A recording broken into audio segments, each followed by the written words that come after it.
Well, welcome! Today, I'm reading the first chapter, or we'll see how many chapters I get through, of Mansfield Park. If you'd like to know more about my page and what I'm doing, I did do like a welcome video, so you can go check that out if you are confused about what's going on. I do read, I am, as of this moment, reading Jane Austen novels on YouTube out loud because I think it's fun and I'm excited to learn and learn new words. I certainly am going to learn new words. I have a whole collection of vocabulary words I didn't know before I started these books. And just learn more about literature and a whole writer's style. I don't think I've ever read one author's whole collection before. Jane Austen's turning 250 this year, and I did not know that before I started. And so go check out that video. But today, right now, in this time, in this space, I'm going to read chapter 1 from Mansfield Park. Feel free to comment on your favorite Jane Austen book, your favorite part in a Jane Austen book, your favorite characters, anything like that. Sentences I should look out for, stuff like that. And here we go. Chapter 1 of Mansfield Park. About 30 years ago, Miss Maria Ward of Huntingdon, with only £7,000, had the good luck to captivate Sir Thomas Bertram of Mansfield Park, in the county of Northampton, and to be thereby raised to the rank of a baronet's lady, with all the comforts and consequences of Anne Handsome. I will never get over that. We say handsome. They used to do an Anne in front of an H. Anne Handsome house and large income. Good for you, Maria Ward.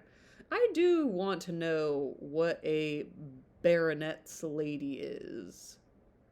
What is a baronet? I am going to look stuff up. I am also, along with looking up words, I am going to look up things that I don't know. And oftentimes those are things about trees, believe it or not.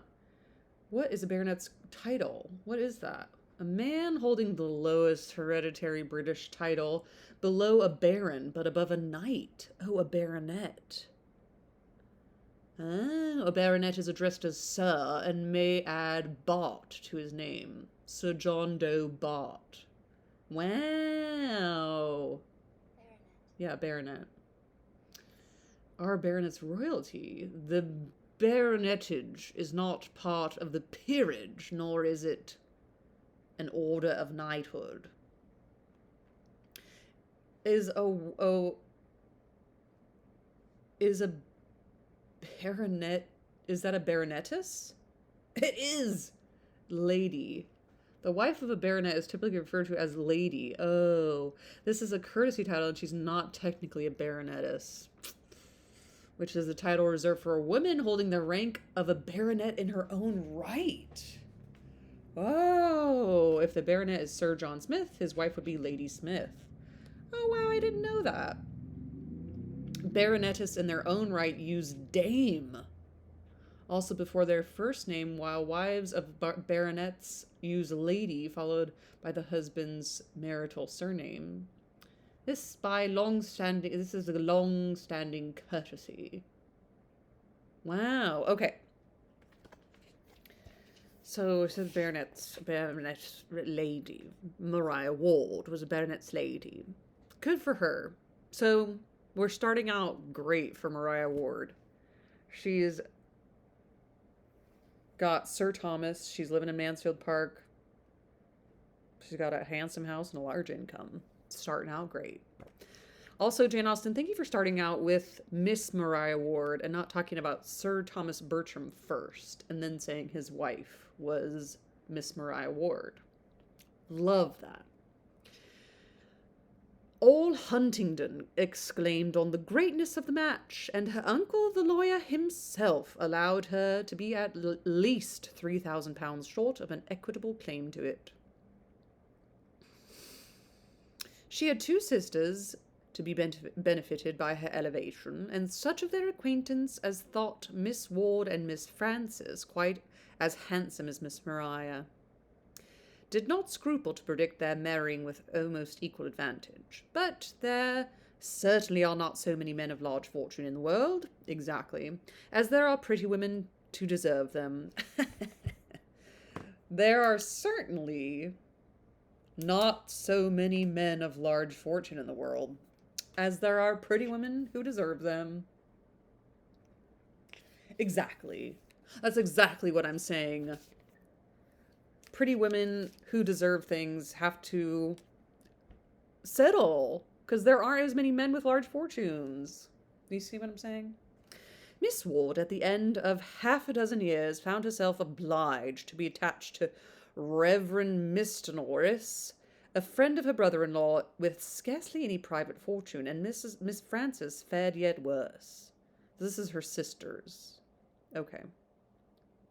She's talking about her sisters. Okay. Miss Ward's match, indeed, when it came to the point, was not contemptible. Sir Thomas being happily able to give his friend an income in the living of Mansfield, and Mr. and Mrs. Norris, Miss Ward, Miss Frances, and Mr. and Mrs. Norris began their career of conjugal felicity with very little less than 1,000 a year. But Miss Frances married, in the common phrase, to disoblige her family, and by fixing on a lieutenant of marines, without education, fortune, or connections. Ooh, connections is spelled Connextions. Did it very thoroughly. She could hardly have made a more untoward choice.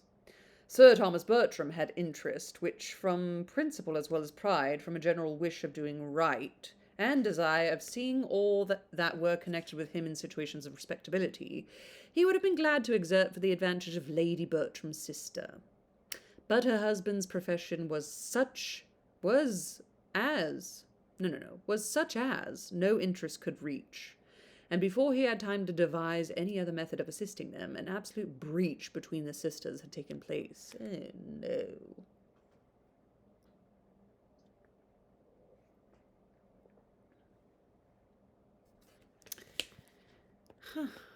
It was the natural result of the conduct of each party, and such as a very imprudent marriage almost always produces. Almost always a very imprudent marriage causes a breach. To save herself from useless remonstrance. Sorry, I've got to look this word up because a forcefully reproachful protest. Oh, a protest. To save herself from useless remonstrance. Mrs. Price never wrote to her family on the subject till actually married. Lady Bertram, who was a woman of very tranquil feelings, and a temper remarkably easy and indolent, would have contented herself with merely giving up her sister, and thinking no more of the matter. But Mrs. Norris had a spirit of activity. So far, this is fun. She has a spirit of activity, which could not be satisfied till she had written a long and angry letter to Fanny, to point out the folly of her conduct and threaten her with all its possible ill consequences. Whoa.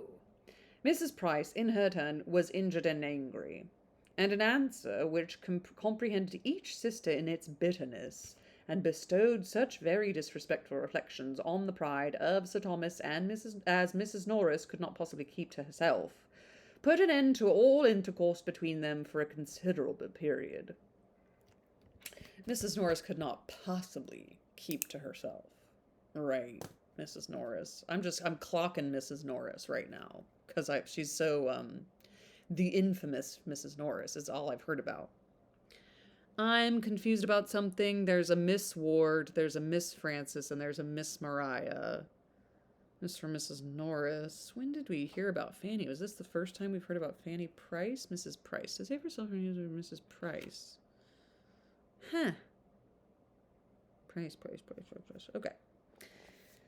The homes were so distant, and the circles in which they moved so distinct, as almost to preclude the means of ever hearing of each other's existence during the 11 following years, or at least to make it very wonderful to Sir Thomas that Mrs. Norris should never have it in her power to tell them, as she now and then did, in an angry voice, that Fanny had got another child. By the end of 11 years, however, Mrs. Price could no longer afford to cherish pride or resentment, or to lose one connection that might possibly assist her. A large and still increasing family, and husband disabled for active service, but not the less equal to company and good liquor, and a very small income to supply their wants, made her eager to regain the friends she had so carelessly sacrificed, and she addressed Lady Bertram in a letter which spoke so much contrition and despondence, such a superfluity of children. Of children. I was not expecting that word to come after superfluity.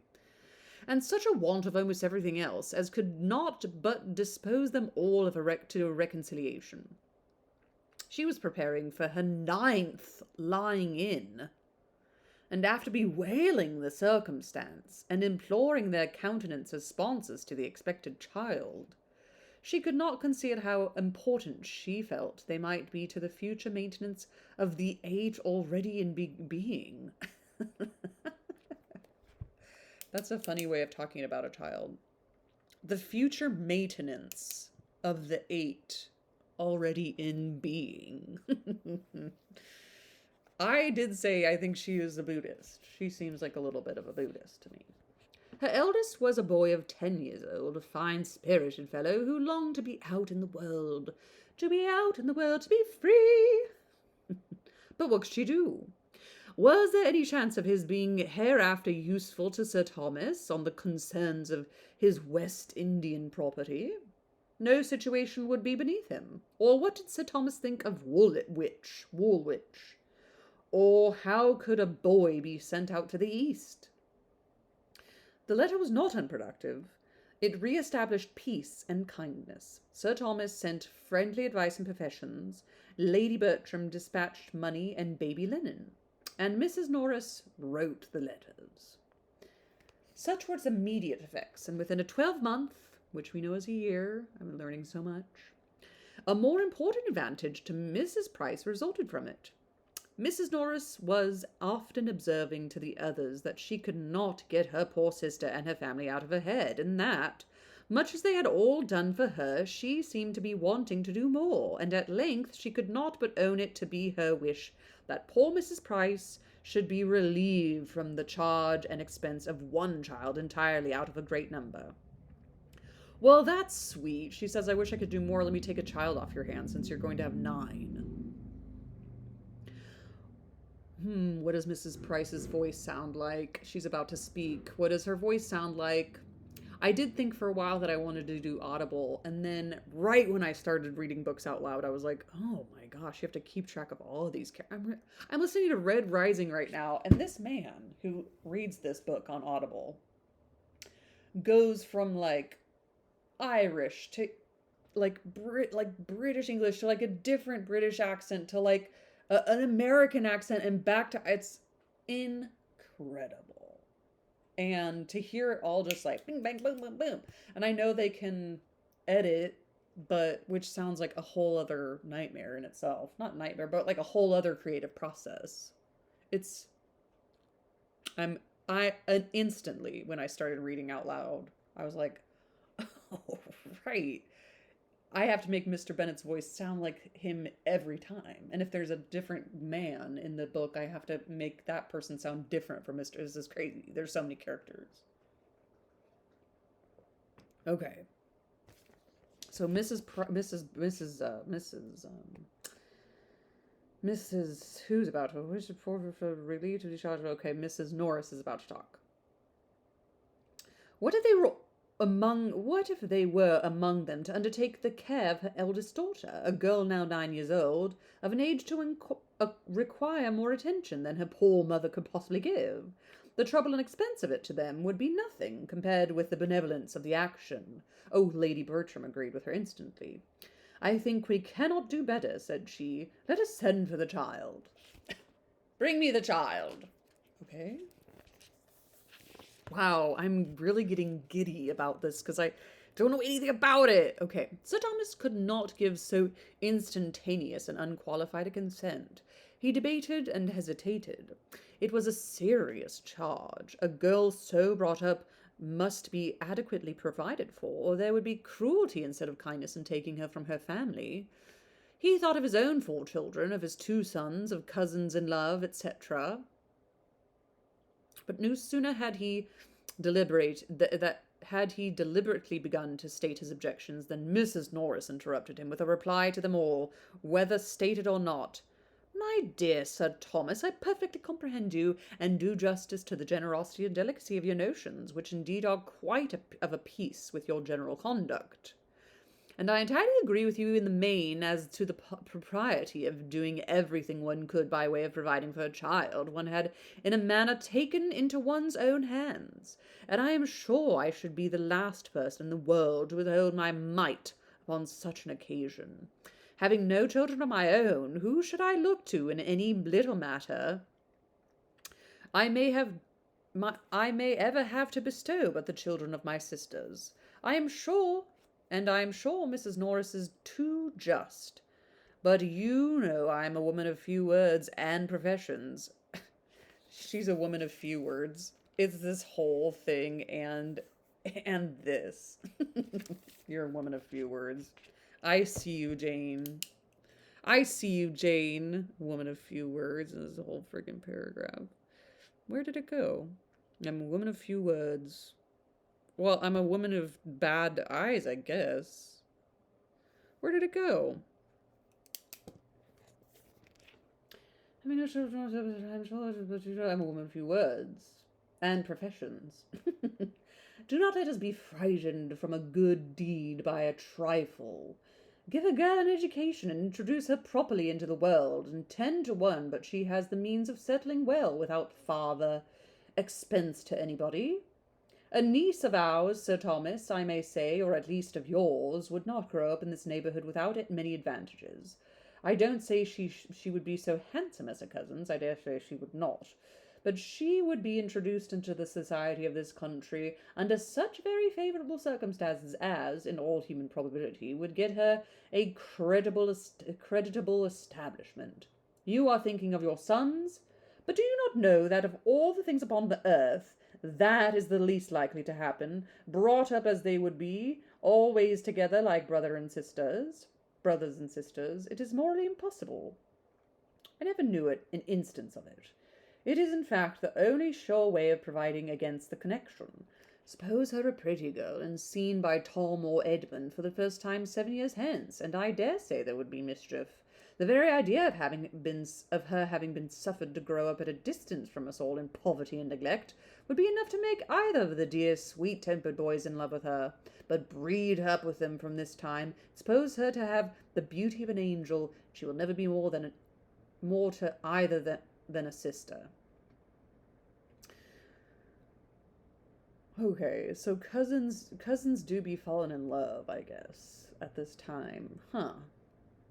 There is a great deal of truth in what you say, replied Sir Thomas, and far be it from me to throw any fanciful impediment in the way of a plan which would be so consistent with the relative situations of each. I only meant to observe that it ought not to be lightly engaged in, and that to make it really serviceable to Mrs. Price and creditable to ourselves, we must secure the child.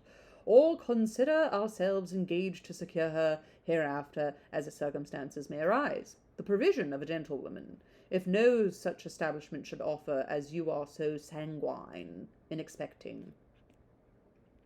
I thoroughly understand you, cried Mrs. Norris.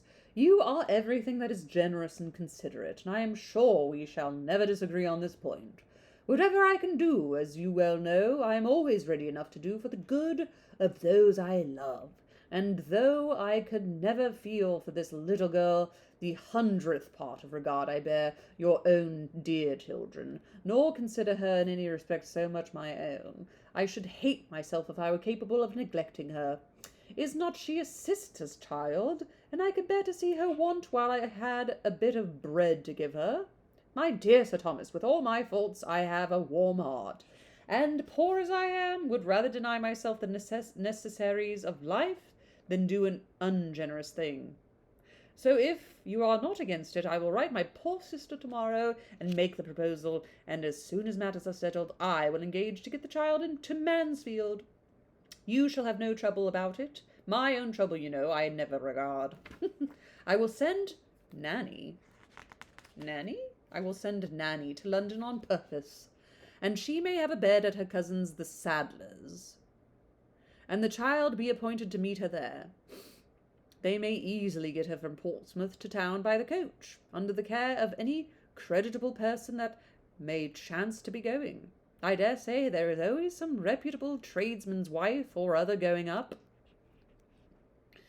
Except to the attack on Nanny's cousin, Sir Thomas no longer made any objection, and a more respectable though less economical rendezvous being accordingly substituted, everything was considered as settled, and the pleasures of so benevolent a scheme were already enjoyed. The division of gratifying sensations ought not, in strict justice, to have been equal, but Sir Thomas was fully resolved to be the real and consistent patron of the selected child, and Miss Norris had not the least intention of being at any expense whatever in her maintenance. Okay. So if I'm getting this straight, Sir Thomas is married to Maria, and Maria has two sisters, and one of her sisters married a person named Price, and that Price, they're going to have 9 children, and this person, Mrs. Norris, is another sister. Mrs. Norris is also a sister, is that right?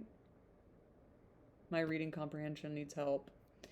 And they're going to take in this cousin, but Mrs. Norris isn't as rich as Sir Thomas. That's what I'm getting so far. As far as walking, talking, and contriving reached, she was thoroughly benevolent, and nobody knew better how to dictate liberality to others. But her love of money was equal to her love of directing, and she knew quite as well how to save her own as to spend that of her friends. Wow. Having married on a narrower income than she had been used to look forward to, she had, for the first, fancied a very strict line of economy necessary, and what was begun as a matter of prudence soon grew into a matter of choice, and as an object of that needful solicitude which there were no children to supply. Had there been a family to provide for, Mrs. Norris might never have saved her money, but having no care of that kind, there was nothing to impede her frugality or lessen the comfort of making a yearly addition to an income which they had never lived up to. Under this infatuating principle, counteracted by no real affection for her sister, it was impossible for her to aim at more than the credit of projecting and arranging so expensive a charity. Though perhaps she might so little know herself as to walk home to the parsonage after this conversation in the happy belief of being the most liberal-minded sister and aunt in the world. Wow. Bertram, Ward, Norris. Okay. She might so little know herself. That's funny too to me. Though perhaps she might so little know herself. She's the most liberal-minded sister and aunt in the world. I love it when Jane Austen does that. Everything, this is the best person I've ever met in the whole world. Because again, that idea of like, what world? You're talking about England. You're talking about the world that is England. Because when the subject was brought forward again, her views were more fully explained, and in reply to Lady Bertram's inquiry of, "Where shall the child come to first, sister? To you or to us?" Sir Thomas heard with some surprise that it would be totally out of Mrs. Norris's power to take any share in the personal charge to her. He had been considering her as a particularly welcome addition to the parsonage, as a desirable companion to an aunt who had no children of her own, but he found himself wholly mistaken. She said, "You guys should take her in, and yeah, I'll help, but I'm never gonna, like, talk to her." And Sir Thomas is like, "You don't have any kids. Like, do you want to help us? Because we're gonna have 5 now, thanks to you." Whoa. Mrs. Norris was sorry to say that the little girl's staying with them, at least as things then were, was quite out of the question. Poor Mr. Norris, in different state of health, Mr. Norris's indifferent state of health made it an impossibility. Interesting. He could no more bear the noise of a child than he could fly, if indeed he should ever get well of his gouty complaints. Gout. Didn't they just drink whiskey or brandy or something to get rid of gout? It would be a different matter. She would be glad to take her turn and think nothing of the inconvenience, but just now poor Mr. Norris took up every moment of time, and the very mention of such a thing she was sure would distract him. Just now. I love that when people say that. British people. "Then she had better come to us," said Lady Bertram with the utmost composure. Oh, because Lady Bertram has the most composure. That's great. After a short pause, Sir Thomas added with dignity, "Yes, let her be home in this house." My brain does this, and I don't know if it is just this is a foreign language, and I'm so used to language being written a certain way, or I'm just undiagnosed dyslexic, but I don't want to diagnose myself here on this channel. But it does say, "Let her home be in this house." And I did say, "Let her be home in this house." And again, I don't know if it's just this is such a foreign language to my eyeballs and to this whole section of my body, but I do that a lot. So bear with me. "Yes, let her home be in this house. We will endeavour to do our duty by her, and she will, at least, have the advantage of companions of her own age and of a regular instructress." Ooh. Oh, I'm an instructress. If I were a teacher at a school, I would call myself an instructress.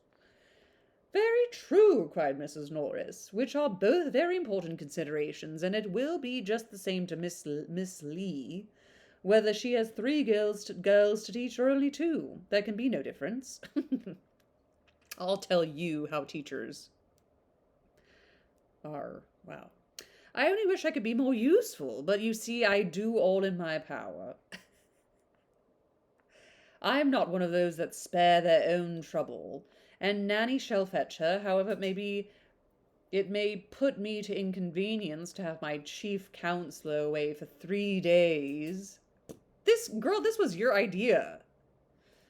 "I suppose, sister, you will put the child in the little white attic near the old nurseries? It will be much the best place for her, so near Miss Lee, and not far from the girls, and close by the housemaids, who could either of them help to dress her, you know, and take care of her clothes, for I suppose you would not think it fair to expect Ellis to wait on her as well as the others.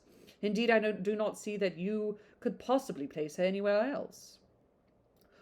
Wow, she's really dictating all of this and not willing to, like, help. Lady Bertram made no opposition. "Okay.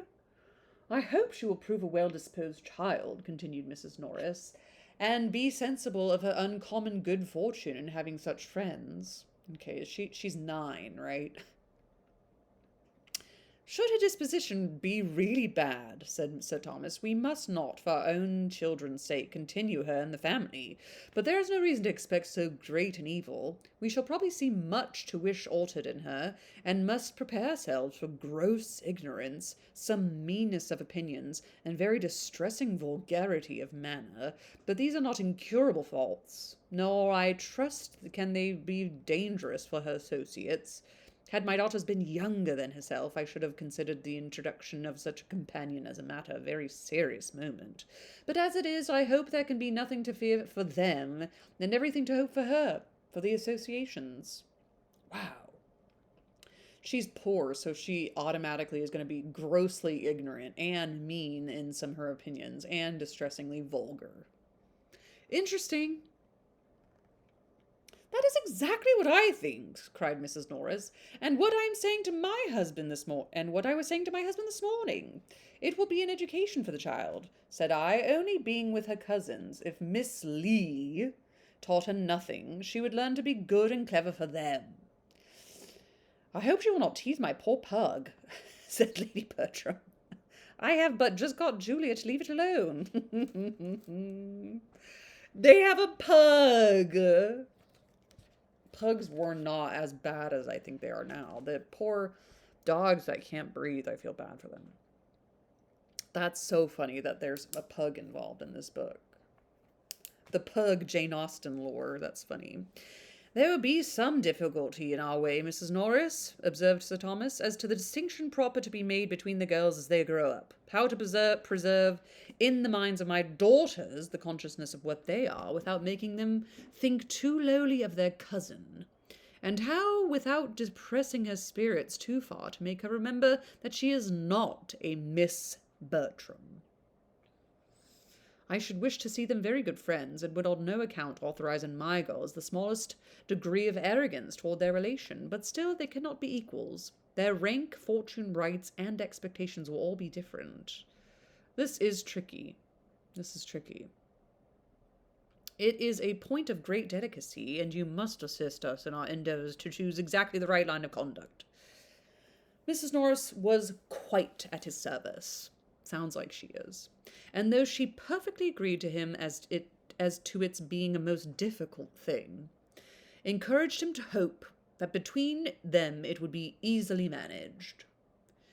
It will be readily believed that Mrs. Norris did not write to her sister in vain. Mrs. Price seemed rather surprised that a girl should be fixed on, when she had so many fine boys, but accepted the offer most thankfully, assuring them of her daughter's being a very well-disposed, good-humoured girl, and trusting they would never have cause to throw her off. She spoke of her father as somewhat delicate and puny, but was sanguine in hope of her being materially better for change of air. Poor woman, she probably thought change of air might agree with many of her children. Yeah, that is interesting that they chose a girl. I think that already in itself is like I have tons of boys, and boys, I don't know. It's just a interesting thing. Okay, so Mrs. Price and Mrs. Bertram and Mrs. Norris are sisters. Is that right?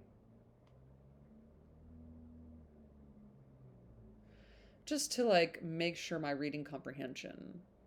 Yes. Okay, great. Mrs. Price, Mrs. Norris, and Lady Bertram are sisters. Okay. Mrs. Price is the mother of Fanny Price. Okay, Mrs. Norris is a sister of Lady Bertram. Okay. Just making sure that love the AI overview. I don't have to click on an article. It's just how Google should always have been. Just give me the answer first. I don't have to click on 1,800 articles that just automatically say yes, but you're like loading an article. Whew, made it through chapter 1. I'm understanding it. For some reason in my brain, I think I'm never going to understand this. And when I do it, I feel very proud. So join me next time as I'm like sweating from the pressure of reading this book that I've never read before. And I've never seen a movie. I don't know any TV shows. Oh, there is a TV show of Mansfield Park. Join me next time as we discover and explore and learn about chapter 2 of Mansfield Park. And happy reading and ta-ta!